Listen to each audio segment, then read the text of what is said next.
आप ये सोच सकते हैं कि आपका टर्नओवर क्या है, आपका क्या योगदान है, लेकिन कैंसर शरीर में नहीं होता, सेल में होता है।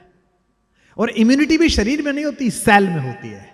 तो हिंदुस्तान की आर्थिक तरक्की की जो शरीर है, उसकी मजबूत जो एक सेल है, उसमें से एक आप है। सदा ये महसूस करिएगा, सदा ये जानिएगा कि आप वो सेल है। यहां अलग अलग प्रदेशों से आए हुए लोग बैठे हैं। मैं 4 साल पहले केरल गया रुकने के लिए, मेरी बेटियों ने सजेस्ट किया। तो 5-6 दिन बाद लौटकर मेरी छोटी बेटी ने मुझसे पूछा कि ये लोग इतने हम्बल कैसे हैं, ये लोग इतने कल्चरल कैसे हैं। हर घर के आगे अल्पना है, हर लड़की के जूड़े में गजरा बंधा हुआ है, बहुत पोलाइटली वो आपसे बात कर रहे हैं, घर सजे सवरे हैं, सड़कें एकदम साफ हैं।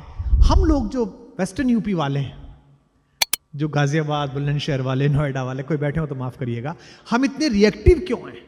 हमारे यहाँ इतनी रिएक्टिवनेस है, इतनी रिएक्टिव है। आप कभी हमारे यहाँ मेरठ में आइए, आप किसी से पूछिए, स्टेशन पे पूछिए, भाई साहब वो गाड़ी कब आएगी, रेल कब आएगी, क्यों कट के मरेगा? जैसे ट्रेन का काम कट के मारना ही है। आप तो चौंक जाएंगे।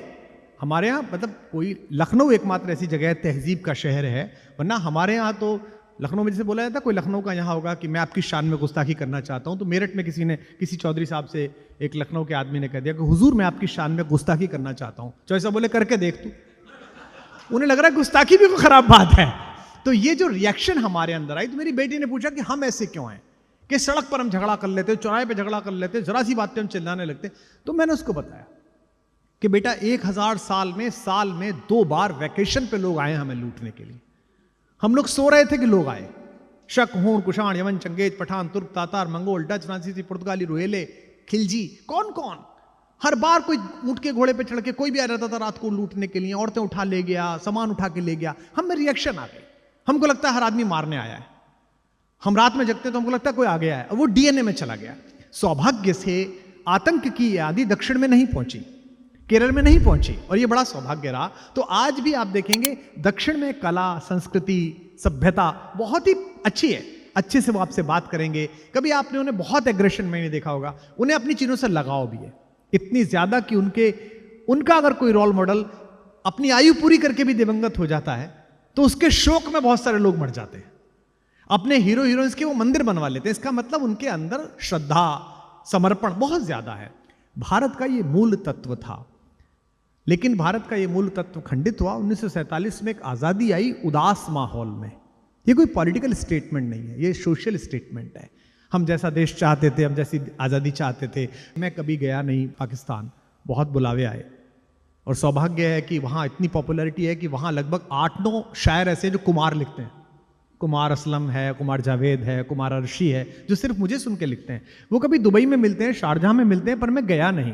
बुलावे तो बहुत आए, लेकिन तब भी मेरे ख्वाबों में कई बार लाहौर आता है, तब भी मेरे ख्वाबों में कई बार फैसलाबाद आता है। मुझे लगता है मेरी ज़मीन है। हिंगलाज भवानी आती है, कटास राज का मंदिर आता है, मुझे लगता है कि यह है। मेरे ख्वाबों में ढाका की गलियां आती हैं। मेरे पिया गए रंगून का गाना मुझे लगता है मेरे देश का गाना है। लेकिन एक खंडित आज़ादी आई, एक उदास आज़ादी इस देश में आई। आप ये सोच सकते हैं कि आपका टर्नओवर क्या है, आपका क्या योगदान है, लेकिन कैंसर शरीर में नहीं होता, सेल में होता है। और इम्यूनिटी भी शरीर में नहीं होती, सेल में होती है। तो हिंदुस्तान की आर्थिक तरक्की की जो शरीर है, उसकी मजबूत जो एक सेल है, उसमें से एक आप है। सदा ये महसूस करिएगा, सदा ये जानिएगा कि आप वो सेल हैं। अगर आप अपने काम पर मुग्ध नहीं हैं तो फिर आप काम नहीं कर सकते। मुझको 2 सितंबर को इस साल 38 साल हो गए स्टेज पर। मैं 2 सितंबर 1988 को पहली बार स्टेज पर चढ़ा, 17 साल की आयु में, और मैंने लगभग 5000 रात जाग ली होंगी 44 देशों में। लेकिन आज भी हर स्टेज पे चढ़ते समय मुझे लगता है आज कुछ अलग बोलना है, आज कुछ नई बात बोलनी है। और ये बात मैंने हिंदुस्तान के एक बहुत बड़े बल्लेबाज से सुनी और सीखी। वो यहीं रहते हैं, विश्व ने मास्टर कहता है, मास्टर ब्लास्टर कहता है उनको।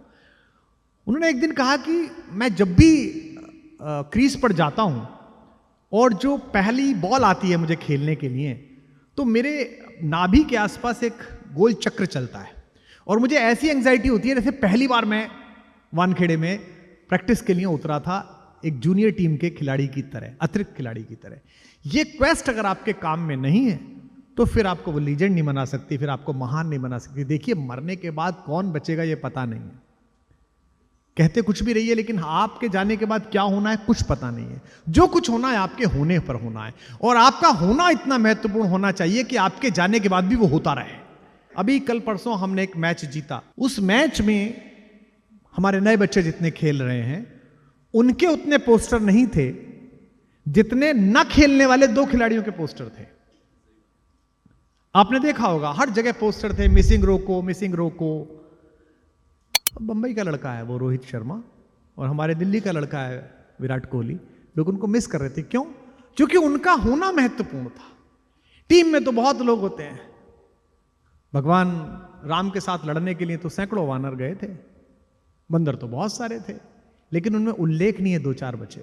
और उनमें से एक ऐसा उल्लेखनीय हो गया, एक ने इतना समर्पण का काम किया। किसी गांव में हो सकता है कि राम का मंदिर नहीं हो, पर ऐसा गांव हिंदुस्तान में नहीं है जहां बजरंग बली ना बैठे हुए हो, जहां एक जगह उनका रंग पोत के कहीं ना कहीं उनको बिठा ना दिया गया।